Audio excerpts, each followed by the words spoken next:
Hi అండి, this is జ్యోతి. పరమాన్నము బెల్లంతో పాలు ఇరిగిపోకుండా ఏ విధంగా చేయాలని అడిగారండి. అదండి పాలన్నము పరమాన్నం మీరు ఏమంటారు? దాన్ని పాలు ఇరిగిపోకుండా బెల్లంతో ఏ విధంగా చేయాలో చూద్దామండి ఇప్పుడు. ఇదిగోండి, పాలన్నం కోసం నేను రైసు కుక్కర్లోనే ఉడకబెట్టేసాను. పాలు వేసే ఉడకబెట్టాను, అది ఉడికిపోయింది. ఇప్పుడు ఇంకా మళ్ళీ పాలు బెల్లము యాడ్ చేద్దామని పాలు వేస్తున్నాను. కొంచెం పాలు వేడెక్కిన తర్వాత అప్పుడు నేను ఇందులో బెల్లం యాడ్ చేస్తాను. తర్వాత యాలకి పొడి, డ్రై ఫ్రూట్స్ ఇవన్నీ వేసుకోవచ్చు. కొంచెం మంట మీడియంలో పెట్టి పాలు వేడెక్కేలాగా ఉడకబెడతాను. ఆల్రెడీ ముందు కుక్కర్లో ఉడికింది, అయితే పాల్లో ఉడకాలి కదా రైస్, అప్పుడే టేస్ట్ బాగుంటుంది. కొంచెం ఉడకాలి పాలు. ఇదిగోండి, పాలు వేసిన తర్వాత ఈ విధంగా ఉడుకుతుంది. ఇది 1/2 కేజీ బియ్యం అండి. 1/2 కేజీ బియ్యానికి నాకు దగ్గరగా 1.5 లీటర్ పాలు పట్టాయి. ముందు 1/2 లీటర్ వేసి ఉడకనిచ్చాను రైస్ కుక్కర్లోను.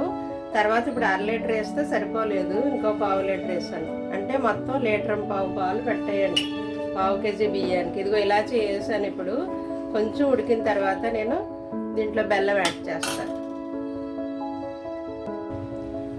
ఇదిగోండి, దగ్గరికి ఉడికింది కదా పాలు, ఇలా దగ్గరికి ఉడికిపోయింది. ఇప్పుడు నేను ఇందులో బెల్లం యాడ్ చేస్తున్నాను. ఇదిగో 1 కప్పుడు బెల్లం తురుము వేస్తున్నానండి. 1/2 కేజీ బియ్యం తీసుకున్నాను, 1 కప్పుడు. అంటే ఇది కూడా ఒక 1/2 కేజీకి కొంచెం ఎక్కువే ఉంటుందండి బెల్లం. 1.5 లీటర్ వేసాను ఇందులో పాలు. ఈ బెల్లం తురుము వేసి ఇలా కలిపి కొద్దిసేపటికి మనం ఇంకా ఆపేద్దాము. ఇందులోకి ఏమో డ్రై ఫ్రూట్స్ వేసుకుంటాను నేను, నెయ్యి వేసి.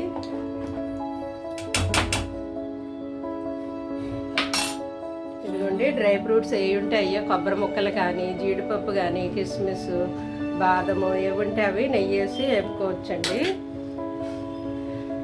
ఇది కొంచెం ఇలాగా పక్కకు పెట్టేసి నేను వేరే పొయ్యి మీద ఇక్కడ డ్రై ఫ్రూట్స్ వేపుతాను. ఇది వేరే ఆ పొయ్యి మీదకి మార్చాను. ఇది నెయ్యి వేసి జీడిపప్పు ఇవి వేపుతాను ఇప్పుడు.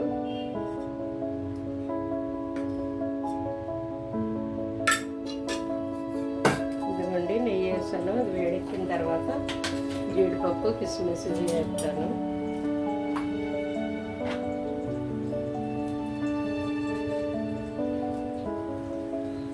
నెయ్యి వేడెక్కుతుంది.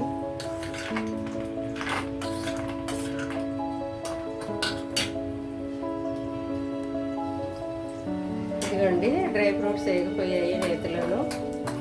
ఇది ఆఫ్ చేసి మనం పరమాన్నంలో వేసేసుకోవడమే. పాలన్నం అంటారా, పరమాన్నం అంటారా, పాయసం అంటారా, మీరు ఏమంటారు కామెంట్ చెయ్యండి. ఇది వేగిపోయింది. ఇది దించేసి ఇది ఇక్కడ పెట్టేసి దీంట్లో వేసేసుకోవడమే డ్రై ఫ్రూట్స్. చూసారా, ఇలాగా ఈ కన్సిస్టెన్సీ వస్తే బాగుంటుంది. మళ్ళీ చిక్కగా అయిపోతుంది, చల్లారితే ఇంకా దగ్గరగా అవుతుంది. అందుకే ఈ లూజ్ ఉన్నప్పుడే మనం ఆపేయాలి. పైన ఇలాగా డ్రై ఫ్రూట్స్ వేసేసుకోవాలి. లేదంటే మీరు ప్లేట్లో పెట్టాక దాని మీద ఇలాగా గార్నిష్ చేసిస్తే ఇష్టంగా తింటారు. అట్రాక్టివ్ ఉంటుంది కదా ఈ కనబడుతుంటే. Okay, thank you.